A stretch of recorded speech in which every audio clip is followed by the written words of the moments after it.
तो ये जो अभी पैसेज है, ये इसका इख्तिताम जब हुआ, तो this is the second story in सूरह कहफ। सेकंड स्टोरी जो है वो मैन ऑफ टू गार्डन्स की है, जिनके पास बागात थे। एक के पास काफ़ी ज़्यादा बागात थे, उसको काफ़ी अल्लाह ने माल दिया हुआ था, तो वो गरूर कर बैठा और तकब्बुर कर बैठा और अपने आप को सेल्फ मेड समझने लगा, डिलूजन में चला गया, एंटाइटल्ड फील किया कि I am entitled to all this, मैंने तो वो बहुत बड़ा कारनामा किया है। और ज़ाहिर है फिर अल्लाह ने बताया कि किस तरह अल्लाह ने उससे वो चीज़ ले ली, और फिर वो हाथ मलता रह गया और उसने कहा कि हाय काश मैं अपने रब के साथ किसी चीज़ को शरीक ना करता। ये जो स्टोरी है सुभान अल्लाह, इसमें वो जो मटीरियलिज्म एक्सेसिव, एक है कि चलो इस्लाम मना नहीं करता है materialism, not all materialism is bad in the sense कि आपको नेसेसिटीज़ पूरी करनी है, क्वालिटी लाइफ गुजारना में भी कोई हर्ज नहीं है, क्वालिटी कपड़े पहनने में कोई हर्ज नहीं है, क्वालिटी गैजेट रखने में, लैपटॉप रखने में।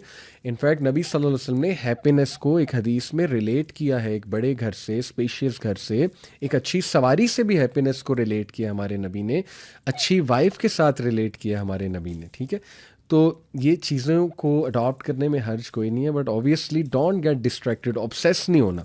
अब ये बंदा ऑब्सेस था, चूंकि ये ऑब्सेस था तो ये इस लेवल पे चला गया कि ये आहिस्ता आहिस्ता आखिरत का भी इनकार करने लगा, और यहाँ तक पहुँच गया कि इसकी सोच ही ये बन गई कि मैं तो बहुत खुश हूँ, मुझे तो कुछ कह ही नहीं रहा अल्लाह। ठीक है, जैसे बनी इसराइल का एक आबिद था, सॉरी आबिद नहीं था, बनी इसराइल का एक शख्स था, वो उस दौर के नबी के पास है, सही हदीस से साबित है वाक़या, और उसने कहा उस नबी को कि मैं इतने अरसे से अल्लाह की जो है वो कर रहा हूँ नाफरमानी, तो मुझे तो अल्लाह ने कुछ नहीं कहा अभी तक, मुझे तो कोई पनिश नहीं किया अल्लाह ने।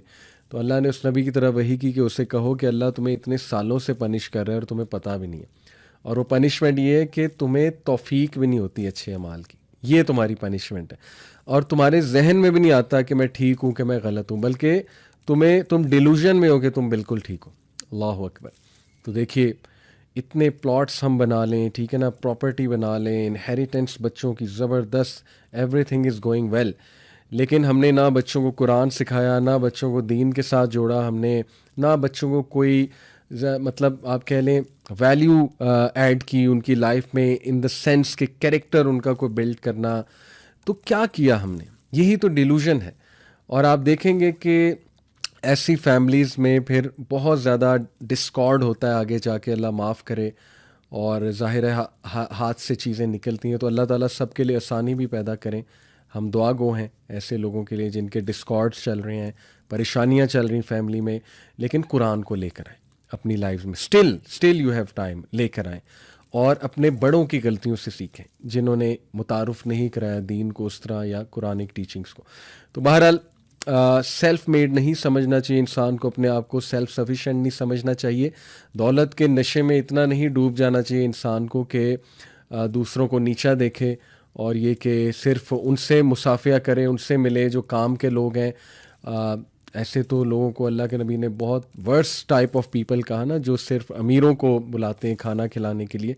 तो ये सारी चीज़ें आपको पता है कि फिर जब बंदा एक्सेसिव मटीरियलिज्म का शिकार होगा तो that person is most prone to दज्जाल, क्योंकि दज्जाल जो है वो टेस्ट करेगा इंसान को आके कहत साली के थ्रू, फिर ये कि रिसोर्सेज के थ्रू, फिर जन्नत दोज़ख उसके हाथ में, ठीक है ना, फिर इरिगेशन, रेन, ये चीज़ें आती हैं, फिर सो कॉल्ड मोजज़ात दिखा के, डिलूजन और इलूजन क्रिएट करके, फिर ज़ाहिर है कि लोगों को वादे करके मुख्तलिफ पोजीशन के, फेम के, पावर के, ऑल दीज थिंग्स, तो बड़ा मुश्किल हो जाएगा उसके फितने से बचना। And let me tell here इंशाल्लाह कि with all due respect to the female audience कि दज्जाल को फॉलो करने में बहुत ज़्यादा ख़वातीन होंगी, और यहाँ तक आता है कि प्रॉफिट सल्लल्लाहु अलैहि वसल्लम ने कहा कि एक शख्स अपनी माँ, बहन, बेटी को जंजीरों के साथ बांधेगा कि वो बाहर ना जाए दज्जाल के लिए, लेकिन दे विल फॉलो दज्जाल, वो फिर भी जाएंगी। तो अल्लाह माफ़ करे, बहुत जो है वो मुश्किल सिचुएशन है, बड़ा फितना है, बहुत प्रेशर है हमारी फ़ीमेल फोक पे। यानी मैं देखता हूँ, मुझे अफसोस होता है कि ज़ाहिर है लोग भी मुझे बताते हैं, और कुछ ज़ाहिर है ऐसी ख़बरें देखने को भी मिलती हैं, स्कैंडल्स भी मिलते हैं कि किस तरह टिकटॉक ने, स्नैपचैट या इन ऐप्स ने एक अच्छा खासा घर बर्बाद किया। सब कुछ ठीक जा रहा था, लेकिन वो वाइफ जो है वीडियोस बनाना शुरू हुई, उसने अपनी ब्यूटी को डिस्प्ले करना शुरू किया, और कितना प्रेशर है वुमेन फोक पे कि they have to make the video. यानी उन पे एज इफ के वीडियो नहीं बनाएंगी तो ज़िंदगी इनकम्प्लीट है, अपनी ब्यूटी को डिस्प्ले नहीं करेंगी तो ज़िंदगी इनकम्प्लीट है। I mean what talent is that कि बस एक कैमरा सामने रखा और बाल खोले और वीडियो बना दी and that's it. What kind of a talent is that? हम क्या टीच कर रहे हैं अपनी जनरेशन को, फ्यूचर जनरेशन्स को? बहुत अफसोस की बात है। दिस इज़ एग्जैक्टली द फितना कि औरतें सबसे ज़्यादा जो इन्फ्लुएंस होंगी, अल्लाह माफ़ करे। मैं तो इसको इस तरह से देखता हूँ कि रेजिस्ट नहीं कर पाएंगी ख़वातीन, अल्लाह माफ़ करे। सो प्लीज़, ये बात करने का मकसद डिस्करेज करना नहीं है किसी को, ये बात करने का मकसद है कि खुदा के लिए इस चैलेंज को समझने की कोशिश कीजिए और अपने आप को, अपनी नस्लों को बचाएं। सोशल मीडिया पे आना, अपनी ब्यूटी को फ्लॉन्ट करना, पब्लिकली फ्लॉन्ट करना, इसके बड़े डेंजर्स हैं। घर तबाह हो जाते हैं, अफेयर्स चलते हैं, एक्स्ट्रा मैरिटल अफेयर्स चलते हैं, और गुनाह जारिया जो है वो जारी होता है, अल्लाह अकबर। और उसके बाद जो है वो इतनी आदत हो जाती है इन चीज़ों की कि फिर इंसान का राह रास्त पे आना बड़ा मुश्किल हो जाता है। तो इसलिए ये फितना है, एक बहुत बड़ा चैलेंज है। देयरफॉर वी शुड रिपेंट, और हमें जो है समझाना चाहिए वुमेन फोक को इंशाल्लाह ताला। और मर्द भी हैं, देखिए मर्दों का अलग टॉपिक है, वो भी बहुत गलती करते हैं, और ये दलील नहीं देनी चाहिए कि मर्द हमें देखते ही क्यों हैं। ठीक है, ये एक फुलिश दलील है। आप दिखाओगे तो मर्द देखेगा, सीधी सी बात है। और फिर मकसद क्या है वो रील और वो चीज़ें बनाने का? तो अल्लाह ताला हिदायत दे। अल्लाह ताला जो हम दुआ गो हैं, ऐसी जो हमारी बहनें हैं जो अनफॉर्चुनेटली इस तरफ चली गई हैं और दे हैव स्लिप्ड, तो हम उनके लिए दुआ गो हैं। अल्लाह ताला जो हिदायत भी दे और अल्लाह ताला समझ अता फरमाए। तो बहरहाल be careful, this is my crux, क्योंकि दज्जाल को रेजिस्ट करना बड़ा मुश्किल हो जाएगा अगर जो है वो आप ज़्यादा से ज़्यादा इसी साइड पे जा रही हैं या कोई जा रहा है।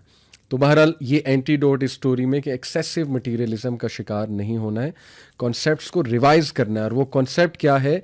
वज़रिब लहुम मसलल हयातिद दुनिया कमा इन अनज़लनाहु मिनस समाई फ़ख्तलत बिही नबातुल अर्ज़ फ़अस्बहा हशीमन तज़रूहु रिया व कान अल्लाहु अला कुल्ली शैइन मुक़तदिरा, and present to them the example of life of this world, it being like rain which we send down from the sky, and the vegetation of the earth mingles with it, and then it becomes dry remnants scattered by the winds, and Allah is ever over all things perfect in ability.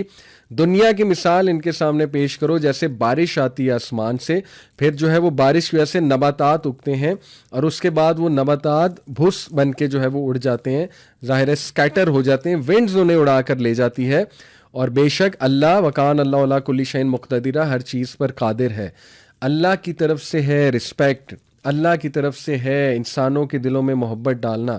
ये बदनामी है, ये कोई respect नहीं है कि आप मशहूर हो जाएं। मशहूरी का मतलब ये नहीं होता रिस्पेक्ट करने लग गए लोग, बदनाम होते हैं लोग। और अल्लाह माफ़ करे, ये लोगों का व्यू, बेसिकली मेजॉरिटी का जो व्यू है आपके बारे में, वो अल्लाह का भी व्यू होता है। ये हदीस से साबित है।